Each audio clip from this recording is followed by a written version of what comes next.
সম্প্রতি সামাজিক যোগাযোগ মাধ্যমে ক্রিস্টিয়ানো রোনালদো ও তার প্রেমিকা জর্জিনা রদ্রিগেজকে কয়েকবার হুমকি দেওয়া হয়েছে, যার কারণে নিরাপত্তা ব্যবস্থায় জোরদার করতে নতুন দেহরক্ষী নিয়োগ দিয়েছেন আল নাসরের এই মহাতারকা।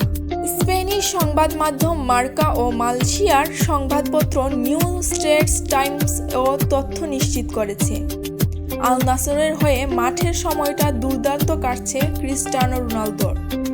2023 সালে সৌদি আরবে আসার পর থেকে বাইরের সময়টা ভালো কাটছিল তার, কিন্তু সম্প্রতি সামাজিক মাধ্যমে প্রেমিকা জর্জিনা রদ্রিগেজ সহ নিজে বেশ কয়েকবার হুমকি পাওয়ায় নিরাপত্তার শঙ্কায় ভুগছেন রোনালদো তার আগের নিরাপত্তা দলের সব সদস্যকে বরখাস্ত করেছেন এবং স্বদেশি ক্লদিও মিগুয়েল মাজকে নতুন নিরাপত্তা প্রধান হিসেবে নিয়োগ দিয়েছেন বলে জানিয়েছেন স্পেনিশ সংবাদ মাধ্যম মার্কা। এর আগে সঙ্গীতশিল্পী ও ক্রীড়াবিদের দেহরক্ষী হিসেবে কাজ করেছেন বাজ। পর্তুগাল জাতীয় দলে রোনালদোর সতীর্থ রাফায়েল লিয়াও ও গেলসন মার্টিনেজের সঙ্গেও কাজ করার অভিজ্ঞতা আছে তার।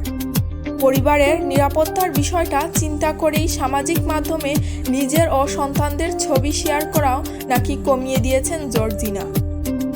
রোনালদো তার প্রেমিকা জর্জিনা ও 5 সন্তান নিয়ে বর্তমান সৌদি আরবের রাজধানী রিয়াদে থাকেন, কিন্তু সম্প্রতি সামাজিক যোগাযোগ মাধ্যমে একের পর এক হুমকি পেতে থাকেন পর্তুগালের এই তারকা ও তার পরিবার।